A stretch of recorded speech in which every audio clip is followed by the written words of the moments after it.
పైడమ్మ జాతర మహోత్సవాలు ముగింపు పురస్కరించుకుని ఆలయ ప్రాంగణంలో ఈ నెల 12వ తేదీ భారీ అన్న సమారాధన నిర్వహిస్తున్నట్లు ఈవో తిక్కిశెట్టి వీర వెంకటమోహన్ రావు తెలిపారు. పైడమ్మ జాతర మహోత్సవాలు ముగింపు పురస్కరించుకుని ఆలయ ప్రాంగణంలో ఈ నెల 12వ తేదీ భారీ అన్న సమారాధన నిర్వహిస్తున్నట్లు ఈవో తిక్కిశెట్టి వీర వెంకటమోహన్ రావు తెలిపారు. పెడన పట్టణంలో 11 రోజుల పాటు జరిగిన పైడమ్మ జాతర మహోత్సవాలు ముగింపు పురస్కరించుకుని అమ్మవారి ఊరేగింపు శుక్రవారం రాత్రి పట్టణంలోని పురవీధులు తిరిగింది.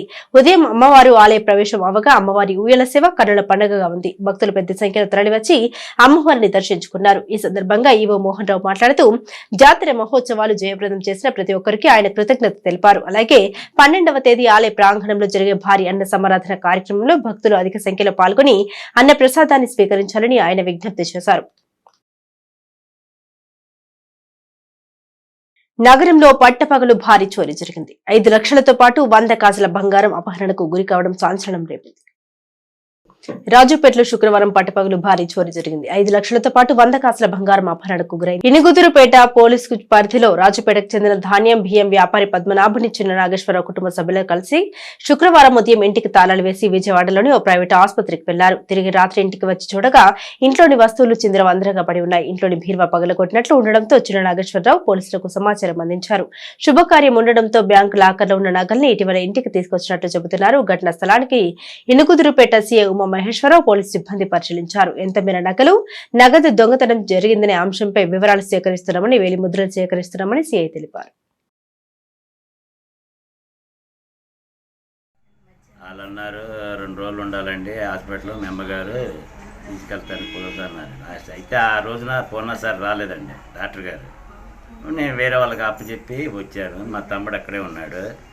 అయితే మేము రాత్రి రిటర్న్ అయ్యేవరకు 7 అయిందండి. అక్కడ విజయవాడ బస్సు ఎక్కి ఇక్కడికి వచ్చేవరకు 9:10 నేను ఆటో వేసుకుని మళ్ళీ కోనే చెట్టు నుంచి ఇక్కడికి వచ్చాం. 9:10 గల్లా వచ్చేవరకు ఈ తలుపు తీసి ఉంది, పగలబెట్టి ఉందండి. బీరువాలో డబ్బులు బంగారం పోయింది. రాత్రి 9:30 పొద్దున్న 9:30 రాత్రి అండి. నిన్న రాత్రి పోయినా పగలు పోయినా తెలియదండి. 9ంటికి వచ్చాను నేను. పొద్దున రాత్రి 9:10కి వచ్చాను నేను. అది నేను వెళ్ళింది పొద్దునండి. పొద్దున వెళ్ళి రాత్రి మళ్ళీ రాత్రి 9:10కి వచ్చేసా. ఏమేమి పోయినాయండి? బంగారం 5 లక్షలు క్యాష్ అండి. 750 గ్రాములు బంగారం అండి. అది అవన్నీ రాసుకున్నారండి మొత్తం వస్తువులు. ఆ వస్తువులన్నీ మేము మా మిస్సెస్ వేసుకుని అన్నీ చూపించాము, అన్నీ చేశారు. ఎవరి మీద అనుమానం ఉందా మీకు? ఎవరి మీద అనుమానం ఉందా? అనుమానం మన చట్ట చెప్తుంది సార్ ఎవరనేది. ఇంట్లో ఏం చేస్తారు? వర్క్ ఏం చేస్తారు? ఇంట్లో వర్క్ ఏం చేస్తారా? ఎవరు? మీరు? నేను ధాన్యం వ్యాపారం. మా మిస్సెస్ బట్టల వ్యాపారం చేసుకుంటుందండి. ఏదో కాలక్షేపానికి ఇంటికాడ కూర్చోది ఒక్కటి ఉండలేక. వస్తారండి బట్టలు కొనడానికి? ఎవరైనా బట్టలు కొనడానికి వస్తారండి. డైలీ ఉండదండి వ్యాపారం, ఏదో పండుగ సీజన్లో. తమ సమస్యల పరిష్కారానికే అంగన్వాడీ కార్యకర్తలు చేపట్టిన నిరవధిక సమ్మె 26వ రోజుకు చేరుకుంది. కనీస వేతనం 26,000 అందించి తమకు దీర్ఘకాలికంగా ఉన్న సమస్యల్ని పరిష్కరించాలని డిమాండ్ చేస్తూ అంగన్వాడీ కార్యకర్తలు చేపట్టిన నిరవధిక సమ్మె 26వ రోజుకు చేరుకున్న సందర్భంగా 24 గంటల నిరాహార దీక్షను అంగన్వాడీలు ప్రారంభించారు. యాప్స్ రద్దు చేయాలని, సుప్రీంకోర్టు ఆదేశాల ప్రకారం గ్రాట్యుటీ ఇవ్వాలని, కనీస వేతనం నెలకు 26,000 రూపాయలు ఇవ్వాలని డిమాండ్ చేశారు. ఎన్నికల హామీలు అమలు చేయకపోగా తాజా చర్చల్లో కూడా హామీల అమలుపై ఎలాంటి స్పష్టత ఇవ్వలేదన్నారు. తాము ధర్నా చేసిన ప్రతిసారి యాప్స్ పెంచి పని ఒత్తిడి పెంచుతున్నారని తెలిపారు. తక్షణమే తమ డిమాండ్లు పరిష్కారం చేయాలని వారు డిమాండ్ చేశారు. Voice over 4 కూర్చుంటున్నాము. మాకు జిల్లాలోకి వచ్చి 8 ప్రాజెక్టులు ఉన్నాయి. రోజుకి 24 గంటలు రిలే నిరాహార దీక్షలో పాల్గొంటున్నాము. సీఎం గారు మీకు ఇంతవరకు ఇంకా కనికరం రావట్లేదు. మమ్మల్ని మరి మీకు ఎందుకు చాలు రావట్లేదో మేమేమి అడుగుతున్నామో అడగరాని మేము కనీస వేతనం ఇమ్మని అడుగుతున్నాం. ఆ కనీస వేతనం లేకపోతే కనీసం ఎంతో అంత పెంచమని అడుగుతున్నాము. మా బాధలన్నీ గ్రహించమని అడుగుతున్నాము. మేము ఎన్నో కష్టాలు పడి పొద్దున్నుంచి సాయంత్రం వరకు మాకు ఎన్నో పనులు చేసుకుంటూ మీకు ఎంతో వర్క్ చేసి పెట్టుకో మీ సేవ మేము చేసుకునే సేవ అనే పేరుతో ఎన్నో ఊడిగం చేశాం. అయినా మీరు గ్రహించట్లేదు. ఎప్పటికైనా మా యొక్క బాధలు ఆడపిల్లలు రోడ్ల మీద పడి నిరాహార దీక్షలు చేసుకుంటున్నారు. మళ్ళీ ఎన్నో నిరసనలు తెలియజేశాము. అయినా సరే మీకు ఏ మాత్రం అక్కా చెల్లెమ్మ అన్న నోరు మరి ఏమైపోయిందో. మా గురించి జాలంటూ లేదు. కనీస వేతనం గ్రాడ్యుయేటీని అమలు చేయమంటున్నాం. మేమేమి గొంతు మా కోరికలు కోరట్లేదు. అందరూ ఎన్నో బాధలు పడుతున్నారు. మళ్ళీ మీరు స్కూల్ తెస్తారా లేదా అని మాకు ఒత్తిడికి గురి చేస్తున్నారు. అయినా సరే మా కోరికలు తీరే వరకు మేము వెనకడుగు వెయ్యం, ఏది ఏమైపోయినా సరే. ఎందుకంటే మేము ఎన్నో కష్టాలు పడి 4 ఏళ్ల నుంచి ఇంకా పెంచుతారని ఎంతో ఓర్పుగా మీకు వినతి పత్రాలు ఇచ్చాం. ఎన్నిసార్లు విన్నవించుకున్నాం. అయినా మీకు కనికరం లేదు. ఎన్నికల ముందు ఎందుకు మళ్ళీ మేమే వస్తున్నాం అంటున్నారు. బాలాజీ విద్యా సంస్థలో సంక్రాంతి సంబరాలను ఘనంగా నిర్వహించారు. అనాదిగా వస్తున్న భారతీయ సంస్కృతి సాంప్రదాయాలను ప్రతి ఒక్కరూ గౌరవించడే కాక నేటి తరం పిల్లలకు అర్థమయ్యే విధంగా చేసి చూపించాలనే సదుద్దేశంతో పాఠశాలలో సంక్రాంతి సంబరాలు నిర్వహిస్తున్నట్లు ప్రిన్సిపల్ కోమరగిరి చంద్రశేఖర్ పేర్కొన్నారు. స్థానిక శ్రీ బాలాజీ విద్యాలయంలో చిన్న పిల్లలకి భోగి పండ్లు పోసే కార్యక్రమాన్ని ముందుగా సందె గొబ్బెమ్మలు శ్రీకృష్ణ పరమాత్మ పూజతో ప్రారంభించారు. ఈ సందర్భంగా భక్తులు మాట్లాడుతూ సందె గొబ్బెమ్మల విశిష్టత తెలియజేసి పిల్లలకి భోగి పండ్లు ఎందుకు పోయాలో విశదీకరించారు. శ్రీకృష్ణ పరమాత్మకి తలనొప్పి రావడం అందుకు ఉద్ధవుడు గోపికలను పిలిచి శ్రీకృష్ణుని సన్నిధిలో సందె గొబ్బెమ్మలను పెట్టి వారిచే ఆటపాటలతో గంతులు వేయించి తద్వారా వచ్చిన పాదధూళితో కృష్ణుడి నుదుటి మీద రాసి కృష్ణుడికి ఉపశమనం చేసిన ఘట్టాన్ని వివరించారు. ముందుగా కార్యక్రమాన్ని కొమరగిరి హిమబిందు జ్యోతి ప్రజ్వలనం చేసి కార్యక్రమాన్ని ప్రారంభించారు. అనంతరం పిల్లలు గోపికల డ్రెస్సులతో పలు సాంస్కృతిక కార్యక్రమాలు నిర్వహించారు. ఈ కార్యక్రమంలో పోతుకూచి ఆంజనేయ కుమార్, తుర్లపాటి లక్ష్మి, విశాలి, పల్లవి, పలువురు టీచర్లు, తల్లిదండ్రులు పాల్గొన్నారు.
శ్రీ బాలాజీ విద్యాలయంలో ఈరోజు సంక్రాంతి సంబరాలు 14వ తారీఖు జరిగే భోగిపళ్ళ కార్యక్రమం. ఈరోజే బాలాజీ విద్యాలయంలో పిల్లలకి తల్లిదండ్రులకి సంక్రాంతి ప్రారంభమైంది.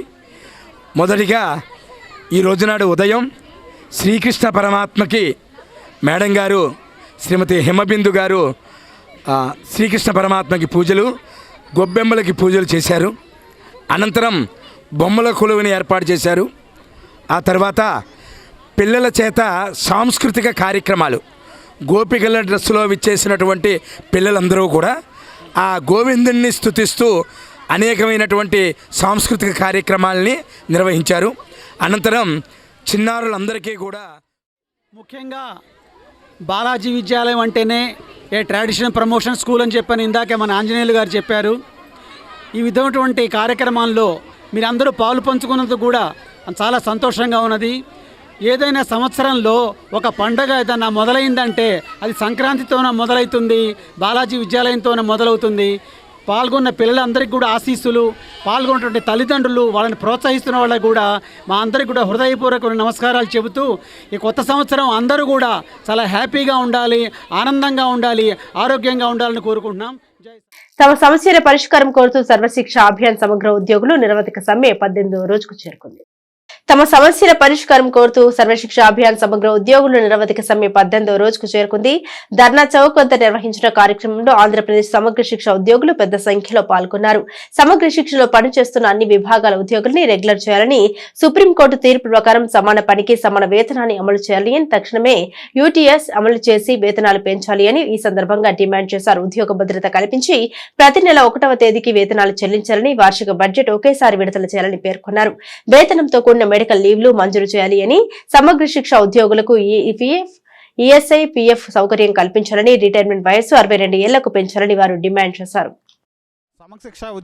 సమగ్ర శిక్షలో గత 18 రోజుల నుంచి నిరవధిక సమ్మె చేస్తూ ఉన్నాము. గతంలో నిన్న మేము ఎస్పీడీ ఆఫీస్ ముట్టడించడం జరిగింది.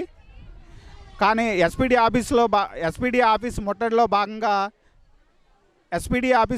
భాగంగా ఆయన చర్చలకు పిలిచినప్పుడు ఆయన షోకాజ్ నోటీసులు ఇవ్వమండి, అలాగే టెర్మినేషన్ ఆర్డర్లు ఇవ్వమని చెప్పారు. కానీ మేము ఇంటికి వచ్చేసరికి మా అందరు కూడా షోకాజ్ నోటీసులు ఇవ్వడం జరిగింది. ఎస్పీడీ గారికి మేము డిమాండ్ చేస్తూ ఉన్నాం, షోకాజ్ నోటీసులు వెనక్కి తీసుకోవాలని మేము మా అందరి తరఫున, కృష్ణా జిల్లా జేఏసీ తరఫున, అలాగే రాష్ట్ర సమగ్ర శిక్ష జేఏసీ తరఫున మేము డిమాండ్ చేస్తూ ఉన్నాము. ఆయన అక్కడ మాట తప్పాడండి. నిన్న షోకాజ్ నోటీసులు అలాగే టెర్మినేషన్ ఆర్డర్స్ వెనక్కి తీసుకుంటామన్నారు. మేము వచ్చేసరికి మా అందరికి కూడా షోకాజ్ నోటీసులు ఇవ్వడం జరిగింది. ఇప్పుడు షోకాజ్ నోటీసులు వెంటనే కృష్ణా జిల్లా వాళ్ళకి ఇచ్చినటువంటి ఏపీసీ గారు కానీ, తర్వాత ఎస్పీడీ గారు కానీ షోకాజ్ నోటీసులు వెంటనే వెనక్కి తీసుకోవాలని కోరుతూ ఉన్నాము. సమగ్ర శిక్షలో మాకు హెచ్ఆర్ పాలసీ ఇస్తామని ఎస్పీడీ గారు చెప్పడం జరిగిందండి. హెచ్ఆర్ పాలసీ ఇంప్లిమెంట్ అయ్యే విధంగా మంత్రి గారు, అలాగే కృష్ణా జిల్లాలో సమగ్ర శిక్ష ఉద్యోగులు నిరవధిక సమ్మెలో ఉన్నాము. ఈ నిరవధిక సమ్మెలో భాగంగా నిన్న ఎస్పీడీ ముట్టడికి విజయవాడ పడమట్లో చేశాము. ఎస్పీడీ గారు చర్చలకు పిలిచి నిన్న మాకు సోగాజ్ నోటీసులు కానీ టెర్మినేషన్ కానీ వెనక్కి తీసుకుంటానని చెప్పారు. కానీ మేము ఇంటికి వచ్చేవరకే మాకందరికీ సోగాజ్ నోటీసులు ఇవ్వడం జరిగింది. మాట తప్పారు. ఇంటికి రాకముందే మాట తప్పుతూ వచ్చారు. నిరంకుశ పాలన చేస్తూ వస్తున్నారు. అధికారులు వెంటనే మాట తప్పింది వెనక్కి తీసుకోవాలి, మాకు ఇచ్చిన సోగాజ్ నోటీసులు కూడా వెనక్కి తీసుకోవాలి. మీకు సమ్మె చేస్తున్నాము, మా హామీలు నెరవేర్చే వరకు సమ్మెలోనే ఉంటామని మేము ముందే మీకు ఇన్ఫామ్ చేసే మేము సమ్మెలోకి వచ్చాము. సమ్మెలో ఉన్న వాళ్ళకి మీరు సోగాస్ నోటీసులు ఎలా ఇస్తారు అదొకసారి మీరు గమనించండి. అలాగే మేము మీకు వ్యతిరేకం కాదు. మేము ఇన్ని రోజులుగా అడుగుతున్నది హెచ్ఆర్ పాలసీ ఇమ్మని అడుగుతున్నాము. రెగ్యులరైజేషన్ అవ్వకపోతే హెచ్ఆర్ పాలసీ ఇమ్మని అడుగుతున్నాం. హెచ్ఆర్ పాలసీ ఇవ్వడానికి మీరు సానుకూలంగా స్పందించారని నిన్న మీరు తెలియజేశారు. ఆ స్పందించిన దాన్ని వెంటనే మాకు అమలుపరిచి పేపర్ రూపంలో మాకు అందిస్తారని కోరుకుంటున్నాము. మీరు ఎంత త్వరగా అందిస్తే మాకు మన సంప్రదాయాలు, పండుగల విశిష్టతను నేటి తరానికి తెలియజెప్పాల్సిన బాధ్యత పాఠశాలపై ఉందని పలువురు వక్తలు పేర్కొన్నారు. మాస్టర్ ఈకే బాలభాను విద్యాలయంలో సంక్రాంతి సంబరాలను ఘనంగా నిర్వహించారు. సంబరాల్లో భాగంగా పాఠశాలలో రంగవల్లులతో అలంకరించారు.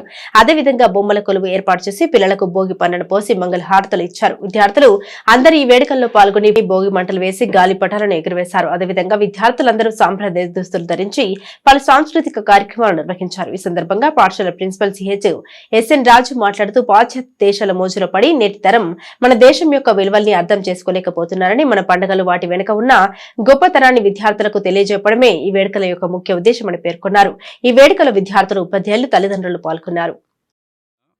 మాస్టర్ ఈకే గారు స్థాపించిన మాస్టర్ ఈకే బాలభాను విద్యాలయంలో ఈ సంక్రాంతి పండుగ యొక్క ప్రాముఖ్యత విద్యార్థులకి, టీచర్లకి, అలాగే తల్లిదండ్రులకు కూడా తెలిసే విధంగా ఒక కార్యక్రమం ఇక్కడ నిర్వహించడం అయింది. టీచర్లు, విద్యార్థులందరూ కూడా చాలా సంతోషంగా ఇందులో పాల్గొన్నారు. సాంప్రదాయం ప్రకారం భోగిమంట వేసి దాని చుట్టూ పిల్లలందరూ కూడాను చక్కగా పాటలు పాడుతూ తిరిగారు. చిన్నపిల్లలకి భోగిపళ్ళు పోసారు. చిన్నపిల్లలకి ఇవన్నీ కూడా మన సాంప్రదాయాన్ని గుర్తు చేస్తాయి. భారతీయ సాంప్రదాయంలో పండుగలు అనేది చాలా ముఖ్యమైన విశేషము. ఒక్కొక్క పండుగకి ఒక్కొక్క ఆంతర్యం వెనక ఉంటుంది. ఇవన్నీ మనం గుర్తు చేయడానికి, పిల్లలకు కనీసంగా తెలియాలి విషయం అని చెప్పడానికి మనం ఈ కార్యక్రమం నిర్వహించాం. మా ప్రిన్సిపాల్ గారు సిహెచ్ఎస్ఎన్ రాజు గారు చాలా శ్రద్ధ తీసుకొని, అలాగే మంచి టీచర్లు అందరూ కూడా శ్రద్ధ తీసుకొని ఈ కార్యక్రమం నిర్వహించారు. మన సాంప్రదాయం పిల్లలకి చిన్నప్పటి నుంచే తెలియాలని ఉద్దేశం. బాలభాను విద్యాలయంలో సంక్రాంతి సంబరాలు ఈరోజు చేయడం జరిగింది ఘనంగా.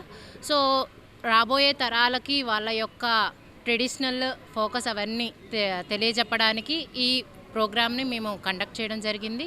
సో దీనికి సహకరించిన పేరెంట్స్కి, స్టాఫ్కి అండ్ స్టూడెంట్స్కి చాలా థ్యాంక్స్ తెలియజేస్తాం. జయహో బీసీ కార్యక్రమం ద్వారా జైత్రయాత్రకు శ్రీకారం చుట్టామని తెలుగుదేశం జనసేన నాయకులు తెలిపారు. టీడీపీ కార్యాలయంలో మాజీ మంత్రి కొల్లు రవీంద్ర, మాజీ పార్లమెంట్ సభ్యులు కొనకల్ల నారాయణరావు, జనసేన ఇన్ఛార్జి బండి రామకృష్ణలు జెండా ఊపి జయహో బీసీ రథాలను ప్రారంభించారు. ఈ సందర్భంగా వారు మాట్లాడుతూ ప్రజలను మరోసారి చైతన్యం చేసేందుకు జయహో బీసీ కార్యక్రమం చేపట్టామన్నారు. జయహో బీసీ కార్యక్రమం ద్వారా రాబోయే తెలుగుదేశం ప్రభుత్వంలో బీసీలకు చేయబోయే కార్యక్రమాలను వివరిస్తున్నామన్నారు. వైసీపీ పాలనలో దాదాపు 52.5% ఉన్న బీసీలు మైనార్టీల నిర్లక్ష్యానికి గురవుతున్నారని వారు విమర్శించారు. వైసీపీ హయాంలో 26 మందికి పైగా బీసీలు హత్యకు గురయ్యారని, అలాగే 650 మంది నాయకులపై తప్పుడు కేసులు పెట్టారన్నారు. జగన్మోహన్ రెడ్డి ఎన్ని చేసినా, ఎంతమంది ఎమ్మెల్యేలు మంత్రులు మార్చినా 2024 ఎన్నికల్లో టీడీపీ జనసేన కూటమి గెలుపు తథ్యమన్నారు. ఈ కార్యక్రమంలో వీరంకి, గురుమూర్తి, చిత్తజిల్లు నాగరాము, అక్కు మహంతి రాజా, గోపు సత్యనారాయణ, లంకె నారాయణ ప్రసాద్, పల్లపాటి సుబ్రహ్మణ్యం తదితరులు పాల్గొన్నారు. ఈ అరాచక ప్రభుత్వం పైన 4 సంవత్సరాల 9 మాసాలుగా పోరాటం చేస్తూ చివరికి ఆ మహానాయకుడిని కూడా 74 సంవత్సరాల వయసులో జైల్లో పెట్టించినటువంటి ఒక దుర్మార్గమైనటువంటి వ్యక్తి జగన్మోహన్ రెడ్డి.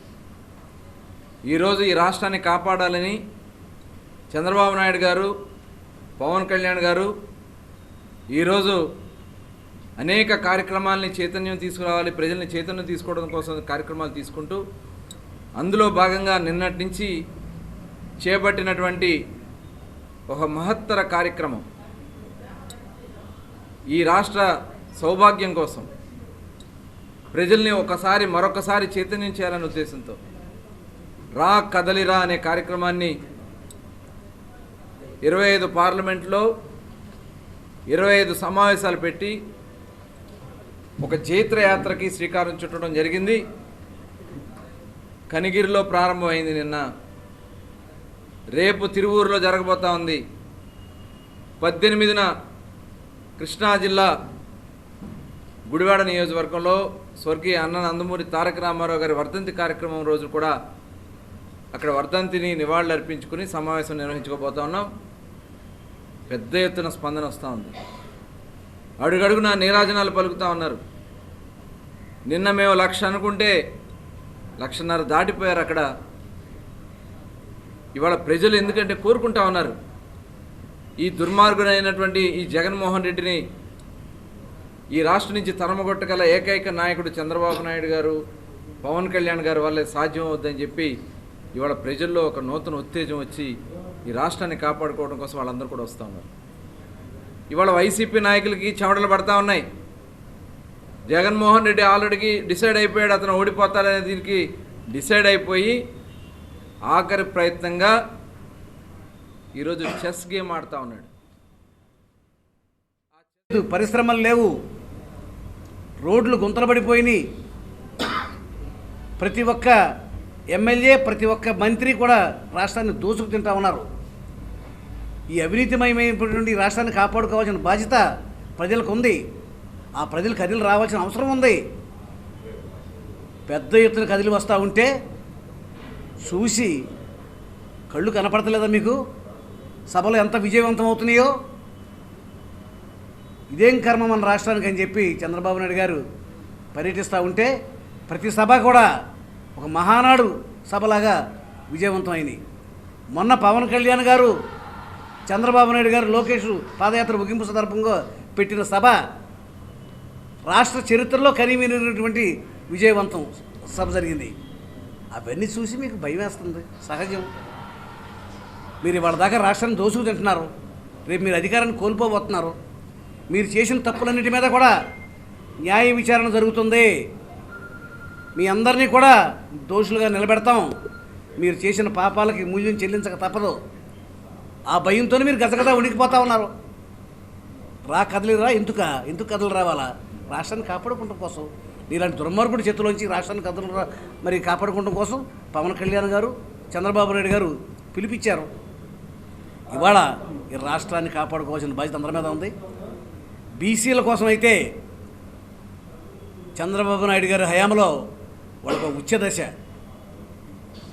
20,000 కోట్ల రూపాయల నిధులతో బీసీలందరికీ కూడా నిధులు ఇచ్చి అనేక సంక్షేమ కార్యక్రమాలు చేసి విదేశీ విద్య కానీ, సెల్ఫ్ ఎంప్లాయ్మెంట్ కానీ, ఇవాళ సబ్సిడీ లోన్లు కానీ అనేక ఇచ్చి బీసీలకు అండగా జరిగింది. ఇవాళ నువ్వు 56 కులాలకు కార్పొరేషన్లు ఇచ్చావు. నువ్వు ఇచ్చిన నిధి ఎంతో తెలుసా? 132 కోట్లు. 132 కోట్లు అంటే సుమారుగా 2 కోట్లు చిల్లర ఒక్కొక్క కార్పొరేషన్కి. దేనికి ఉపయోగపడతాయి? వాళ్ళ జీతాలకి, వాళ్ళ కాఫీ టీలకి. అంతగా అన్యాయానికి గురయ్యారు. ఈ విషయాన్ని ఇక వైసీపీ పార్టీ ఇప్పుడు వరకు ఏం చేసిందనేది ఎండగడత బయలుదేరుతుంటే ఆ నాయకులకి ఎన్నులో వణుకు పుట్టి నోటుకొచ్చినట్టు మాట్లాడుతున్నారు. ఇంతవరకు మీరు ఏ కథ చెప్పినా ఏం చెప్పినా ఇనే రోజులు పోయినాయి. ఇప్పుడు ఏం జరుగుతుంది, అసలు ఈ మాటకు అర్థం ఏంటి, దీని వెనకాల సూత్రధారులు ఎవడో, పాత్రధారులు ఎవరు అన్నీ కూడా ఇవాళ అందరూ కనిపెట్టగలిగే పరిస్థితిలో ఉన్నారని ముందు గమనించండి. ఇష్టానుసారంగా మాట్లాడటం ఎక్కువైపోయింది. లోగుగా కనబడుతున్నారు. 100కి 80 ఓట్లు ఉన్నవాళ్ళు మీకు లోగుగా కనబడుతున్నారు. కనుక నోరు దగ్గరెట్టుకుని మాట్లాడుతూ నేర్చుకోండి. ఇక్కడ ఉన్న స్థానిక నాయకులు ఇష్టానుసారంగా నోరు ఉంది కదా అని మాట్లాడుతున్నారు. అది మంచి పద్ధతి కాదు, మార్చుకోండి. ఎందుకు కలవాల్సి వచ్చింది? మీ దుర్మార్గం పెరిగిపోమంటే కలిసి వెళ్తున్నారు. కలిసి వెళ్ళి మిమ్మల్ని రేపు పొద్దున ఎక్కడ పంపాలో అక్కడ పంపుతారు. ఇవాళ దగ్గర ఎవరు చూసినా చూడండి, అంగన్వాడీలు చూసి ఎన్ని ఇబ్బందులు పడుతున్నారు. మున్సిపాలిటీ వర్కర్లు సుఖంగా లేరు. ఒక్కళ్ళు కూడా ఇవాళ జీతాలు పడలేప్పుడు వరకు పెన్షన్ పడలేదు. ఎన్ని బాధలు పడుతున్నారో ఒకసారి మీరు చూడండి. జీతాలు ఇవ్వలేని రాష్ట్రం ఇలువ ఉండతా? కంపెనీకి కానీ వ్యాపారానికి కానీ ఎవరికైనా ఇలువ ఉండతా? మీరు చేసే పనులు అలా ఉన్నాయి. జీతాల కోసం ఎదుర్కొంటున్నారంటే మీ పరిపాలన ఎలా ఉందో మీరు ఒకసారి అర్థం చేసుకోవాలి. మీరు పరిపాలిస్తున్న కంపెనీలు, పేపర్లు అవన్నీ లాభాల్లో ఉన్నాయి, కానీ మీరు పరిపాలిస్తున్న దేశం మాత్రం అప్పుల్లో ఉంది. ఇదే మీరు చేసే దుర్మార్గమైన పని అని అందరూ ఆలోచించుకోవాలి. ఇదే కాకుండా మీరు ఇవాళ రాష్ట్రాన్ని అప్పుల్లో తీసుకెళ్ళిపోయారు. దగ్గర 60-70 ఏళ్ళ మట్టి 3 లక్షల కోట్లు చేస్తే మీరు వచ్చాక 8 లక్షల కోట్లు పెంచారు, 8 లక్షల కోట్లు చేశారు. అంటే మరలా ముఖ్యమంత్రిగా జగన్మోహన్ రెడ్డి రావాలని ప్రజలందరూ ముక్త కంఠంతో కోరుకుంటున్నారని రాష్ట్ర గృహ నిర్మాణ శాఖ మంత్రి జోగి రమేష్ పేర్కొన్నారు. మరణ ముఖ్యమంత్రిగా జగన్మోహన్ రెడ్డి రావాలని ప్రజలందరూ ముక్త కంఠంతో కోరుకుంటున్నారని రాష్ట్ర గృహ నిర్మాణ శాఖ మంత్రి జోగి రమేష్ అన్నారు. పెడన మండల పరిధిలోని చెన్నూరు గ్రామంలో గడప గడపకు మన ప్రభుత్వం కార్యక్రమంలో పాల్గొన్న మంత్రి రమేష్ ప్రభుత్వం అందిస్తున్న సంక్షేమ పథకాలను గడప గడపకు తిరుగుతూ ప్రజలకు వివరించారు. ఎవరైనా ప్రజలు చెప్పిన చిన్న సమస్యల్ని వెంట ఉన్న వివిధ శాఖల అధికారులతో మాట్లాడి అక్కడికక్కడే పరిష్కార మార్గం చూపారు. రాష్ట్ర అభివృద్ధి, ప్రజల సంక్షేమం కోసం ఇంతగా నిరంతరం తప్పిస్తున్న ముఖ్యమంత్రి జగన్మోహన్ రెడ్డిని గెలిపించుకోవాల్సిన అవసరం ఎంతైనా ఉందని రమేష్ సూచించారు. ఈ కార్యక్రమంలో మండల ప్రజా ప్రతినిధులు, వివిధ శాఖల అధికారులు పాల్గొన్నారు. రాష్ట్రంలో అభివృద్ధి లేదని విమర్శలు గుప్పిస్తున్న ప్రతిపక్షాలు కళ్లు తెరిచి చూస్తే రాష్ట్రంలో జరుగుతున్న అభివృద్ధి కనిపిస్తూ ఉందని KDCC bank chairman Tatineni Padmavathi పేర్కొన్నారు. మోపిదేవి మండలంలోని పలు అభివృద్ధి పనులకు శాసనసభ్యులు సింహాద్రి రమేష్ బాబుతో కలిసి KDCC bank chairperson Tatineni Padmavathi, Zilla Parishad chairman Uppala హారికారాములు ప్రారంభించారు. మోపిదేవి మండలంలోని కె కొత్తపాలెం గ్రామంలో 43,60,000 రూపాయల నిధులతో నూతనంగా నిర్మించిన గ్రామ సచివాలయ భవనం, కొక్కిలిగడ్డ గ్రామంలో 40 లక్షలతో నిర్మించిన మల్టీపర్పస్ గోడౌన్, మెరకడపల్లి గ్రామంలో 16 లక్షలతో నిర్మించిన గ్రామ పంచాయతీ కార్యాలయం, అలాగే 22,15,000 రూపాయలతో నిర్మించిన పీఏసీఎస్ కార్యాలయం, గోడౌన్లను వారు ప్రారంభించారు. తొలుత కె కొత్తపాలెం గ్రామంలోని దివంగత మాజీ శాసనసభ్యుడు వంగవీటి మోహన్ రంగ విగ్రహానికి పూలమాలలతో నివాళులు అర్పించారు. ఈ కార్యక్రమంలో దివి మార్కెట్ కమిటీ చైర్మన్ కొక్కిలిగడ్డ వీర వెంకటేశ్వరరావు, వైసీపీ మండల కన్వీనర్ గరికిపాటి వెంకటేశ్వరరావు తదితరులు పాల్గొన్నారు. బ్రహ్మాండంగా వ్యవసాయానికి పెద్దపీట వేస్తూ రైతు భరోసా దగ్గర నుంచి కూడా, విత్తనాల దగ్గర నుంచి కూడా, పండించుకున్న పంటకి గిట్టుబాటు ధర దగ్గర నుంచి కూడా, దాని నుంచి సంబంధించి దాన్ని దాచుకునే విధంగా మరి ఈ మల్టీపర్పస్ గోడౌన్స్ని కూడా జగన్మోహన్ రెడ్డి గారి సారథ్యంలో రైతుకి వెన్నుదన్నుగా ఉండటమే కాకుండా రైతే రాజును చేయాలి అనే ఉద్దేశంతో మరి రాష్ట్రంలో కానీ కృష్ణా జిల్లాలో కానీ బ్రహ్మాండంగా అభివృద్ధి సంక్షేమాన్ని వారికి అందిస్తున్న క్రమం, దాంట్లో కూడా ఎప్పుడూ లేని విధంగా ఈ కృష్ణా జిల్లాలో మరి గతంలో ఎప్పుడో 1950 సంవత్సరం నుంచి కట్టిన పిఎస్సిఎస్ కొన్ని చోట్లే ఉండేవి పిఎస్సిఎస్ భవనాలు. అదే కాకుండా 57 బ్రాంచ్లు కృష్ణా జిల్లా పరిధిలోని బ్యాంకులు, 57 బ్యాంకులకు కూడా ఎక్కడా కూడా సొంత భవనాలు ఉండేవి కాదు, అద్దె భవనాల్లో ఉండేవాళ్ళం. ఆ 57 భవనాల్లోకి మరి అదేవిధంగా మల్టీపర్పస్ గోడౌన్స్ ప్రభుత్వం దాచుకునే విధంగా మల్టీపర్పస్ గోడౌన్స్కి, అదేవిధంగా పిఎస్సిఎస్లకి, వీటన్నిటికీ కూడా నూతన భవనాలు ఈ కృష్ణా జిల్లా పరిధిలో 425 ప్యాక్స్లో 57 బ్రాంచుల్లో కూడా 175 పైబడి ఇవాళ నిర్మాణం చేసుకుని పూర్తి చేసుకుని ఓపెనింగ్లు చేసుకోవడం కూడా జరుగుతుంది. ఇది జగన్మోహన్ రెడ్డి గారి యొక్క ఆలోచన విధానం.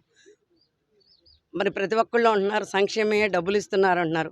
ఇది ఈ విధంగా ఎప్పుడు కూడా ఏ ముఖ్యమంత్రి కూడా ఎప్పుడు కూడా సొసైటీ రంగంలో రైతుల కోసం రైతుల చేత రైతుల భాగస్వామ్యంతో ఏర్పడిన ఈ కృష్ణా జిల్లా సహకార వ్యవస్థకి పునర్జీవం చేసింది కేవలం జగన్మోహన్ రెడ్డి గారి యొక్క ఆలోచన విధానమే అని తెలియజేస్తున్నాను.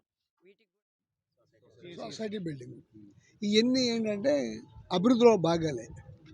మీ ఊర్లోనే ఎంఆర్ఓ ఆఫీస్కి వెళ్ళకోకుండా, హెడ్ క్వార్టర్కి వెళ్ళకోకుండా అక్కడే పనులు అయిపోవటం కోసం ఎవరో మనుషులందరికీ అందుబాటులో ఉండటం కోసం, ఎవరైనా వెళ్ళి మాట్లాడే పరిస్థితి ఉండటం కోసం మీ ఊర్లోనే సచివాలయాలు వచ్చినాయి, వాలంటరీ వ్యవస్థ వచ్చింది. అన్ని పనులు సక్రమంగా జరిగిపోతున్నాయి. వాళ్ళ పెన్షన్ ఎవరైనా అర్హులు ఉంటే వాలంటీర్ దగ్గరికి వెళ్తే సచివాలయానికి వెళ్ళి అప్లై చేస్తారు, ఆ పెన్షన్ వస్తుంది. లోగడ జన్మభూమి కార్డు దగ్గరికి వెళ్ళాలి, ఒకటి చనిపోతే కానీ ఆ పెన్షన్ పెట్టడానికి వీలు కాదు, కండవా కప్పుకోవాలి. ఆ పరిస్థితి లేకుండా ఏ పార్టీలో ఎవరుండా పారదర్శకంగా అందరినీ సమానంగా చూసే శక్తి ఉన్నవాడు జగన్మోహన్ రెడ్డి గారు. ఏదైతే చెప్పారో ఆ మాట నిలబెట్టుకుని ఆ మాటలు పూర్తి చేసే జగన్మోహన్ రెడ్డి గారు. ఇవాళ మళ్ళీ రాష్ట్రం అంతా జగన్మోహన్ రెడ్డి గారు దీవిస్తామని చెప్తున్నారు. కొందరు మాత్రం దీవించలేరు. ఎవరు దీవించలేరు? కోటాను కోట్ల రూపాయలు పెట్టుబడి పెట్టి కార్పొరేట్ స్కూల్స్ పెట్టిన వాళ్ళు, కోటాను కోట్లు పెట్టుబడి పెట్టి హాస్పిటల్స్ పెట్టిన వాళ్ళు, వీళ్ళందరూ దీవించలేరు. కారణం ఏంటంటే పేదవాడికి చదువు కోసం కావాల్సిన ఏర్పాట్లన్నీ గవర్నమెంట్ స్కూల్స్లోనే చేస్తున్నాడు. అట్లాగే హాస్పిటల్లో 25 లక్షల వరకు ఆరోగ్యశ్రీకి పెంచి ప్రతి పనిలోనూ పారదర్శకంగా ఉన్నాడు. మీ ఊళ్ళోకి డాక్టర్ నెలలో 2 సార్లు వస్తాడు. మీ ఊళ్ళో వెల్నెస్ సెంటర్ ఉంటుంది, 105 రకాల మందులు ఉంటాయి. ప్రతి పేదవాడికి అందుబాటులో ఉండే హాస్పిటల్స్ని తీసుకొచ్చారు. అన్నీ మంచిగా జరుగుతున్నాయి కనుక కోటాను కోట్ల పెట్టుబడి పెట్టే వాళ్ళందరూ జగన్మోహన్ రెడ్డి గారికి వ్యతిరేకం. ప్రతి పేదవాడు ఈ రాష్ట్రంలో ప్రతి పేదవాడు జగన్మోహన్ రెడ్డి గారి తరఫే. కారణం ఇవాళ జగన్మోహన్ రెడ్డి గారు అంటూ వాడిత్వం అంటే ప్రతి పేదవాడు ఓడిపోయినట్టు, జగన్మోహన్ రెడ్డి గారికి గెలవడం అంటే ప్రతి పేదవాడు గెలిచినట్టే. ఇది జనం నోటెమ్మటి వచ్చిన మాట. ఆ మాట నేను చెప్తున్నాను. ఖచ్చితంగా మళ్ళీ జగన్మోహన్ రెడ్డి గారు ముఖ్యమంత్రి అవుతారు. మరింత పేదలకి అనుకూలంగా ఈ ప్రభుత్వం నడుస్తుంది, అందరికీ అందుబాటులో ఉంటుంది, ప్రతి సమస్యకి పరిష్కారం చేస్తున్నారు.